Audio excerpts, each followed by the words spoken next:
Well, there you are. Again, Charlie Greer Podcast. We do this every day today. So, being a foodie, learn to cook.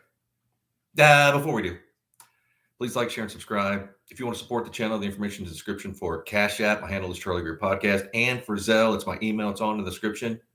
Let's do this. So, being a foodie, learn to cook. What is a foodie, you may ask? Well, somebody that likes food. Of course, we all like food. No, I don't like food. Come on. Some people, use it as fuel. They don't eat like other. Um, I love food. I love to cook. One of my favorite things to do is to be around friends cooking. That's it. Uh, being from Tennessee originally, my grandparents, aunts, whatever, were always, on both sides of my family, my mother and father side, were always in the kitchen. Both my grandparents would like cook 2 or 3 times a day. But my mother's side, my grandmother, well, they canned and they pickled and they grew everything. Had a smokehouse they did cook 3 times a day. They weren't going out. And my father's side too, they owned a restaurant, so they didn't cook. They were older, but they cook. They cook every day, sometimes twice. My grandmother on my Winnie Ruth, my father's mother, she would cook this big country meal and then eat ice cream. I don't want any of that. Okay. Thanks for making this big mess of food. And but to each his own or her own. So, being a foodie, I love food. I love to cook. Always have been cooking since I was like my grandfather on my father's side had Greer's restaurant in Tennessee, and I would have. When I was a kid, I would go. He had a grill, and the thing, and I would learn how to, at least cook a hamburger and brown some onions and this, that, and the other. And I could do it since I was since I could look up to do I'd go to the restaurant and I'd be like, no, I want to do it, and I already knew how to put the butter sauce down and this, that, and clean afterward, all that. Well, last night, hanging out with Scotty Beers, he did it was awesome. A Riley Cajun's pork chops breaded. Oh, dude. He used cast iron. He, fried them in a cast iron pan. Cast iron is the way to go. Yeah. And then he made a cheesy broccoli rice with fresh broccoli. The bomb. Matter of fact, I got a plate of it still. I'm going to eat for lunch or dinner tonight. Awesome. And we're talking and kibitzing and laughing, while we're doing this. And I'm helping him out. He's like, hey, flip those, take those pork chops out. Again, one of my favorite things to do. I think it's like a bonding thing too when you're around people. And of course, you're gonna have drinks or whatever you're gonna do. It just makes it, it's like family. It's like loving. It's warm and fuzzy. I don't understand people that don't cook, but I get it. If you most of the people I know that know how to cook, they grew up spoiled, and I had roommates in LA. You don't believe how many roommates I had in LA that couldn't cook, or they could to do one thing that half-assed. I cook every day. Well, yeah, if I'm here, I cook. I do like one pot meals now. I know. Again, my stove. I got this old stove. It only has one eyelet that works, and it's the small one. It's a nightmare, and it's literally like this wide, and it's kind of tipped. The stove. It's so small. It works, but it's just a little box. You can't fit much in there, and you better, if it says 425 or 450, you better put it on 275, 300, because it'll just burn everything to a cinder. So I had to learn. See, but I love to cook. We do cooking with Scotty Beers on my podcast. We haven't been doing much, but we're going to be doing more. And I've always. Me and my sister, she had an easy bake oven when we were a kid. I don't know if you guys remember this, but it basically had like a heating bulb in it. Surprised everybody didn't burn their house down that had these. It was made out of plastic, and you put the thing in one side, and then usually you make cakes. So it came with like some mixtures of cake mix or whatever. And then you can go to the store to buy more, but then they went out of business, whatever. So you had to make your own. So we learned how to make like cornbread and cookie, whatever, in the Easy Bake. And we're literally like small. I mean, kids. We always had the Easy Bake oven. I used to stand on a chair and watch my mother or my grandparents or aunts or whatever cooking. And I want to know how. I knew how to make a roux and gravy from that time I was shit. And I taught others everywhere I went, LA especially. I taught my old drummer. He's like, dude, I still, to this day, he was shocked. He's like, what are you doing? I go, I'm making biscuits and gravy. He's like, biscuits and gravy? I'm like, yeah, that's what you get. Because I'd feed my band if they came over. Biscuits and gravy. And I went, well, they're store-bought biscuits, but I'm making the roux. I'm making the gravy. He was like shocked that I knew how to. And then he was like, oh my God, can I have more? Yeah, take it home, shit. Then I taught him. And honestly, he always brings it up. He's like, dude, I do that like once or twice a week. To this day, it's been like 10, 15 years he's still doing. So you bond over food. And every kind of culture has their own food. See, I can't be without culture. I got to be around different foods, different cultures. That's just me. I don't like to be, well, I just eat, I don't want to. Can you imagine if you just could only eat hamburgers every day? You go crazy. I love hamburgers. But, I like to dip my beak. I mean, I want to, eat, I love Chinese food. I love Mexican food. I love Italian food. I love everything. Hindu food, Indian food, who knows? If space aliens come down, I'm sure I'll dig some of their food. But I love it all. I like to mix it up. Granted, I can't eat hot food anymore, especially Indian food. There's levels to the heat. Like Latin food, Mexican food, it'll get hot. Nothing compares to Indian food. Nothing compares to and they like to joke around and just have a little bit and dip it into can't breathe, think you're gonna die. They're laughing.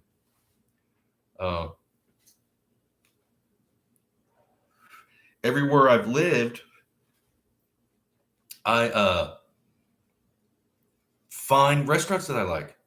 Now, granted, I'm not into I don't like to sit down at a restaurant and eat around a bunch of strangers. I don't know what that is. I just don't like that. Never have, I don't want to be, I will, but I'm like hit and go, get it to go. Or if we're in a restaurant, we always want to go. Don't you have like a back area that's not too, I don't want to be around these people staring at me. Like, what are you staring at? Like, watching me eat? No, I don't even know you. And you got like a frown, like a skull on your face looking at me. Nah, not anyway. So everywhere I go, everywhere I've lived, I've found, places I like to eat. I'm a creature of habit. I usually find one thing I like. I'll try things, but I find one thing I like, then I kind of stick with it. I get burned out, so I don't eat it that much, but I'll mix it up a bit. But usually I have my thing. I want to, good pizza, whatever it is. And I'm not like a hog. Like I don't eat, I'm not like last night I had like one plate, just, I'm not like doubling plate and triple plate. Now I just need enough to, I don't want to cut it off. I want to keep my, I got the same waist as I've had since I was like, I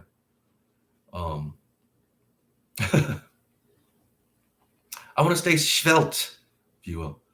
But anywhere I've been, there's places that are like my go-tos. In St. Louis, I moved to St. Louis in '94. St. Louis is a foodie town, man. Let me tell you, it's just there's so much good food in St. Louis. Where I'm at now in Illinois, not so much. There's a few here and there, but not like, I don't know what it is. Even when I was at Champaign-Urbana, there's a few, maybe, nothing like a city. I guess it's just cities. But like St. Louis is known for their food. Emo's Pizza, St. Paul sandwiches, stuff you can't get anywhere else. Like St. Paul sandwich, all right? You go to the Chinese restaurant, a St. Paul sandwich, it doesn't sound like much. So it's literally white bread, not toasted, just white bread. And I guess You come to America and then you want to make something Americanized that people can just grab and go. So you could get these back in the day for like $1, $2, and it's just white bread. They make an omelet, like they scramble up the or mix up the egg. Either put in whatever you want. You want beef, chicken, pork, vegetable, whatever. They always put bean sprouts in it, and then they fry it like an omelet. Then they just mayonnaise on 2 pieces of white bread, wrap it in wax paper. Bam, there you go. It's like, what? I need another. And of course, they're using like every kind of weirdo. I don't even know what they flavor these things with. But that was my go-to. Everybody, we would go. I'd go maybe once a week. Go get some St. Paul sandwiches. And there's places that are known for their St. Paul. The best one in St. Louis was like down on Broadway. There's 2. There's one on South Grand and one on South Broadway. These little places didn't look like much from the outside. You probably wouldn't even want to go in there. It ain't a fancy restaurant, and it's just family working there. They're just well, they got to know me, and they knew my grandfather, and I'd go in there and just like, okay, we'd order like a mess. I'd get like 10 of them. Okay, I want 3 of those, 3 of these, 2 of those, 3 of. Because if I was bringing them back to the store, where everybody wanted one, and my mom sometimes would be like, hey, I'm buying the St. Paul sandwiches, and there was like a bunch of us working. Hey, okay. Come back with a bag or 2 of these things. Loved them. Matter of fact, I'm going to be in St. Louis soon. I'm getting some of those St. Paul sandwiches. I hope they're still there. Please be there. Also, in St. Louis, when we had a store on Merrimack, near Grand and Merrimack. It was in Dutchtown, like South St. Louis, in the city. And on the corner of Grand and Merrimack is Giuseppe's, which is like an old school Italian restaurant, social club, whatever they are. And awesome food. And on Fridays, they have the baked whitefish. My God, it's like one of the best things I've ever. Didn't taste like fish. You couldn't even smell the fish. It was so good. Only breaded on top. Then you had a side dish that literally was just like really good pasta, olive oil, garlic, done. That's it. I forgot what they call that.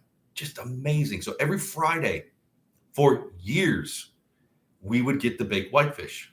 Of course, it comes with bread and the butter. I don't know what they're doing with this butter and this bread. My God.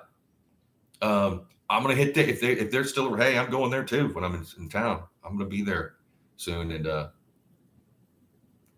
course, they knew my grandfather.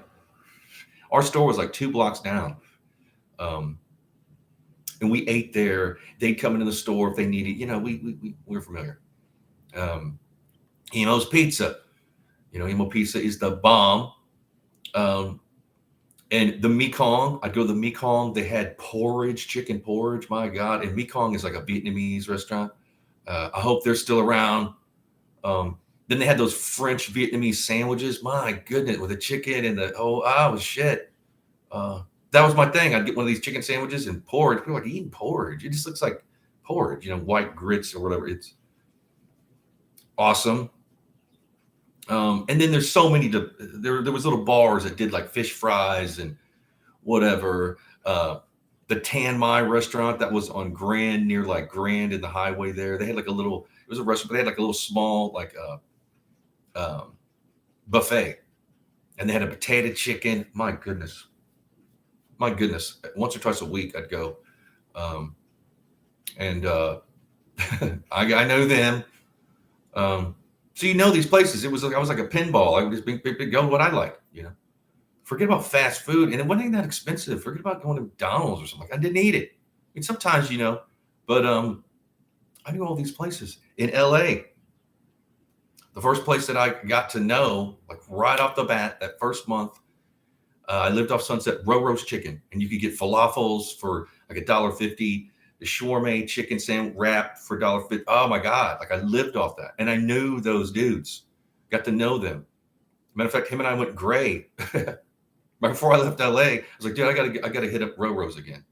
And he was mentioning like, yeah, we went gray, my friend. Like, yeah. We've been coming here for 24 years. Hey, have another. Yeah, okay, fine. They hooked me up. I told him I was leaving. And I know there's probably multiple Rose. The one on Sunset, across from the something, the what do they call that? Something of the world. It had a globe. It was little offices, and there was that big church there. Sunset Sound. It's right across the street from Sunset Sound. This little strip mall. There's a 7-Eleven and Roro's, and then everything else comes and goes except the 7-Eleven and Roro's. That was always there. Loved it. Some of the best food I've ever eaten, though, was literally like Mexican street food, like people cooking on the street. Little families, getting tacos and tamales, and I lived off that. They'd have corn and they'd roll it in butter and then Parmesan cheese, and I'd get some avocado. I lived on that for decades. People used to make fun of me. My roommates would make fun of me until they started doing it. Then that's all they would eat. It kept me in. There's basically no fat, so you're just like, And I had a routine where, I'm talking about for years. Sometimes I would eat. So I would go get my beer. I get in the evening, and then I would get my tacos, asada, whatever, al pastor. They got to know me. I was eating there so much. They knew me. I was friendly, a friendly guy. So they'd like give me free chips and extra salsa, and and my favorite tacos were La Estrella. That's just it. That's it. The one in Highland Park on Figueroa. It's across the street from a Taco Bell, and they're both busy. But yeah, why go to Taco Bell when you can go to, and it's a stand, like you can't go in. There's maybe 2 or 3 tables on the side, which usually are full or dirty or some homeless person. So hit and run, get it to go. And I'm not kidding you, for years, I'd get up, go to the La Estrella, and only get like 2 tacos with the lime, and because it's only like, corn tortillas, asada, which is beef, fresh onion and fresh cilantro. That's it. And then, the sauce. Sometimes I wouldn't even get they had really good roasted salsa. I eat 2 of those, stuff those down my gullet, go walking down Figueroa. There was like this 99-cent store, but it wasn't technically a real 99-cent. It's just and I'd go get these 2 energy drinks for like $1, and they had royal honey in them, and they were called Sun or something. They were blue with the red sun on, and I get my tacos, chug those 2 energy drinks. That meat get you protein, and then that energy, you gotta go get my day. Go running around, either drive into Hollywood or hop on the train. I live right by the station there. Get on the train, go do what you got to do. Come back, sun's going down. Hit the liquor store on the on the corner there at Figueroa. It's called the coldest beer in town, and it was cheap too, good. I knew them, and I'd get my couple beers. Then I would walk back to. It was on the way where I lived home, and I would get more tacos. Why not? Shit. They're so good. And they'd be laughing like, "That's all you eat?" Yes, that's. Grab my tacos. Have that for dinner. I'm talking about day after day. And granted, you're out about. Some days you won't, or we have cookouts, or but that's it. That was Then when I lived in Highland Park in Echo Park in the 90s, there was a weird little taco place. It was near the 2. It's weird. It's off of I forgot the street, but it's right where you get on the 2 to go to anyway.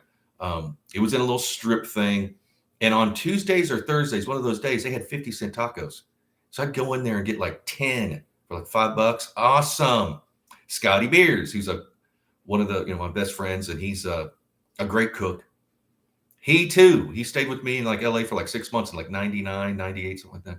He had eaten all over the world. He was in the army. He was here and there, and he's like, dude, these are the best. This is the best food. They weren't as friendly. I don't know. It was a rough area. They weren't mean, but they make us wait. People could cut in line, that kind of thing. Who cares? As long as they don't spit in my food, I don't care. All the time, we'd go there.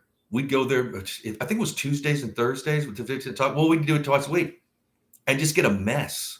Like he'd get 10, I'd get 10. And we would and of course, if you ordered so many, then you get the free chips and whatever. And then they had a little station with all the pickled carrots and onions and peppers. And then we just get a mess. The good old days. And one time okay, so we were at La Estrella on Figueroa in Highland Park. I went there, I mean, so many times, hundreds of times. I mean, more than 100, maybe 1,000 times I eat there. Um, they're busy sometimes and they would mess up, like give me the wrong. So one time they gave me cabeza, which is brains, and lingua, which is tongue. So it looked like it almost looked the same. So I ordered like 4 tacos, and I was sitting I actually sat at the table that day for some reason, and they gave me this plate. I go, it looks a little different. I ate it, and it was both pickled tasted, but it was good. And they're like, oh no, no, no, no. Hey, you got lingua and cabeza. What? Because dude, they had so many things you could get tacos. I mean, it was insane. And they're laughing. I was like, what? So they gave me my food. Actually gave me extra because they made a mistake. And I was like, it's all good. I mean, we're laughing our asses off. And other people know about this taco stand. I met the dudes in Armored Saints. I met Leif Garrett, the old actor. What are you doing? These are the best tacos. People would come. I think it was open 24 hours a day. I'm pretty sure it is. It was. Because I'd go there if I got up and I'd just walk up there and like it was my go-to. And learning to cook. You got to learn to cook, people. You got to learn. Again, I'm the master of like a one pot meal. Just do one pot, put your hamburger in there first and your vegetables or whatever, brought some onions, who knows? Get that cooked up, then add some beans, or you can add water and boil it, then add noodles and boil that down, and then add a salt, whatever you're going to do.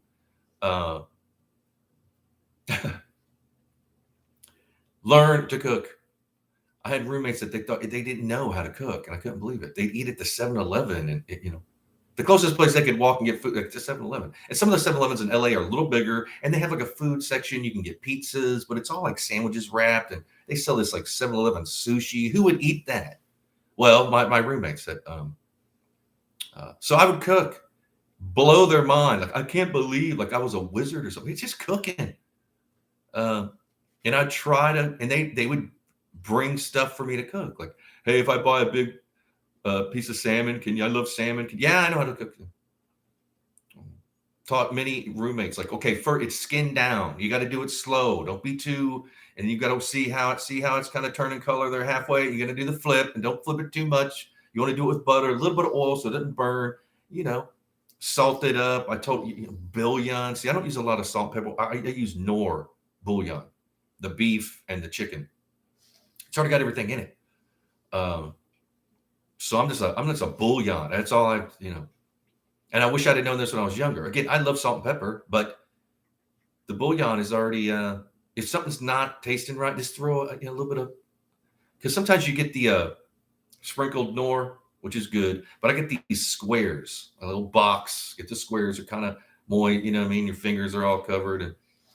And that's the way to go.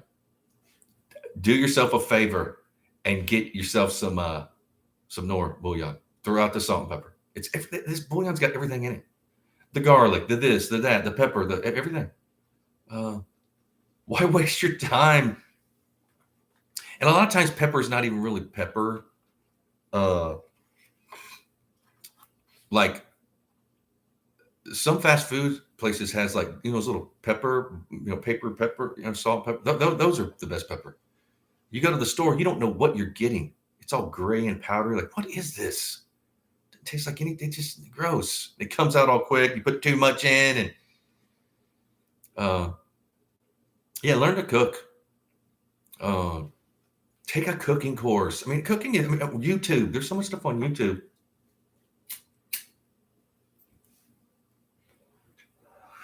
Even I know people that couldn't cook, but they could grill, like hot dogs. They knew at least not to let the coals settle down a bit and get some hamburgers and hot dogs, whatever, brats, just do your thing.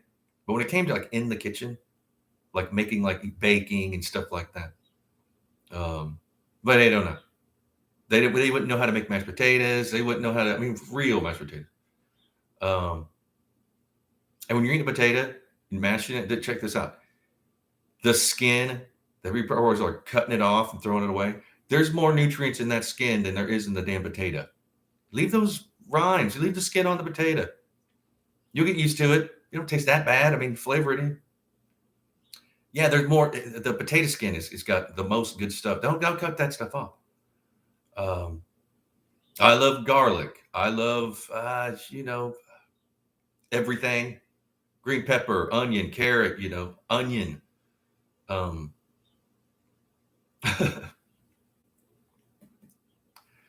Nowadays, you can go to the grocery store and all that stuff's already cut up for you. It's more expensive, but like just learn to cook. Uh, that's one of the things I miss most about California and Los Angeles is just the food. And then when you go to the grocery store, like this, the options you have, you're like, oh, Lord, I'll get some melon, and then I'll get some for after dinner, for like dessert or whatever. Because usually I'm not into sugary stuff. I don't eat ice cream. I don't eat cookies. I don't keep any of that stuff around. I like fruit. So I'll have like melon and bananas and plums and strawberries and stuff, grapes. That's my kind of thing. I'd rather eat a little bowl of like strawberries raw, just right then and there, than any kind of ice cream. But I have a stomach problem, but I've always been that way. I'd rather eat fruit than, we'll all get a sweet tooth, and usually mine comes out at night. Right before I want to go to bed, I'm craving sweets, sugar, which is the worst time to eat sweets. Comment below. What's your favorite go-to food? Can you cook or grill or whatever? Because I've known dudes that are like master grill guys. They can smoke a brisket or whatever. You get them in the kitchen, they're like, no, they don't know. I can barely make ramen. I've even had like roommates where I would make a mess because I make my own guacamole, chicken salad, all this stuff, and then I'd set it out. Be like, okay, man, hey, everything's out. Bread, the chicken salad, whatever, bacon, all this stuff, the cheese, the lettuce, tomato, whatever it was. The toaster's there if you want to toast it, whatever. And it takes 2 seconds to make a sandwich, right? I had a roommate, and I go into the living room. I'm eating mine, and he's in there, and it's just like going on and on. Like after what, like maybe 15. I go, "What are you doing, man?" I'm making my sandwich. How many sandwiches you make? I'm making one. And the kitchen, the refrigerator door is slammed and open and said, "What are you?" I finally got up to go in there, and man, it was a wreck. It was a wreck. I guess he had squirted. He claimed he didn't know he'd done this, but he had squirted mustard or something, and it had hit him, went down the floor, up on the roof, and it was on him. Like, what are you doing? And he's all in the mustard. I mean, it was a mess. He's like, what? I go, look at you. You're covered in mustard. I didn't even know. You didn't even know. And then his sandwich. What are you doing? You're not making a salad. Yeah, it don't look right. You don't even know how to make a sandwich. Oh no, bro. How can you survive? Like, I mean, you're gonna clean up the kitchen. Oh, and then I ended up having to clean most of it up. He claimed he did. Yeah, dudes that like won't do the dishes. And I had a roommate where I was like, dude, he kept on putting his dishes in. I go, dude, you got to do your dishes. Well, I thought you did the dishes. But I'm not your mother. Well, I've been living with my family. I don't know. Now you got to learn how to do dishes. How do you wash a dish? Like he claimed he didn't know. And then, okay, I'll start doing dishes. And then there were my dishes, my forks, my spoons, my knives, my plates, and then they started disappearing. And one morning, there was no spoons, no forks, no knife. What are you doing? And because I didn't go in his room. But I went in there and man, behind the door, he was sneaky. So when the door was open, I'd stand in the doorway. I couldn't see his pyramid of my dirty caked on, like it was 4 foot tall. And I was, what the fuck? Yeah, I just been, wanting to. I go, man, you got to clean all those dishes. He got mad, threw them out. It's like, dude, they're my dishes. Those are my spatulas and mine, never repaid me. Talk shit about me when it's like, bro, you're just a child. Charlie's mean. Mean? Who's you stole all my shit. And once I bring it up, then it's some narcissistic, which is your problem. Huh? Learn to cook. Learn to do the dishes. I wash as I go. Like last night when Scotty Beers was cooking, he was, the bread, he had a pan with all, he breaded them and set them out on the pan. Well, once they were out, I didn't have to ask me. I just reached and washed it as we go. You don't want a bunch of shit sitting around. In the morning, have a big pile. No. Again, one of the best things in life is just to be cooking with friends, family and friends. If you got kids, teach them how to cook, but not too young. You don't want somebody, I get it. Eating out, awesome. But you need to learn how to cook. You need to be, you don't want to be a schlep all your life and not, uh, burn boiled hot dogs, kind of thing. Like, no, you don't want to. It's an art form. It's kind of like meditation too. It's just something to you. That's why I like to cook. I've always got, every day, unless I'm like invited over somewhere or, but I cook again, I do these one pot meals and then I make enough that's enough for like a day or two or three. So I can just go in the refrigerator, grab a bowl, nuke it. I'm ready to go. Healthy. I use always put vegetables in there, whatever meat. Sometimes I don't use meat. I'll substitute meat with peanuts. I eat a lot of peanuts. I put peanuts in stuff. It settles my stomach. People think I'm crazy. And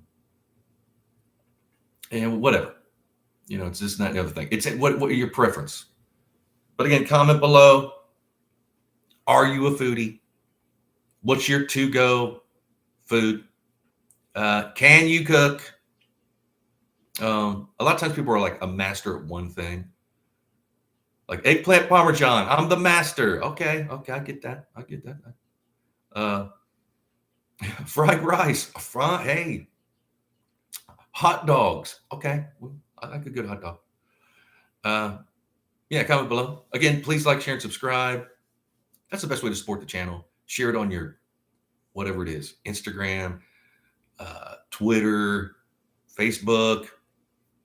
And if you do want to support the channel, the information in the description for Cash App, my handle is charliegreerpodcast, and for Zelle, it's my email, all in the description. But I love y'all. Be blessed. Cheers.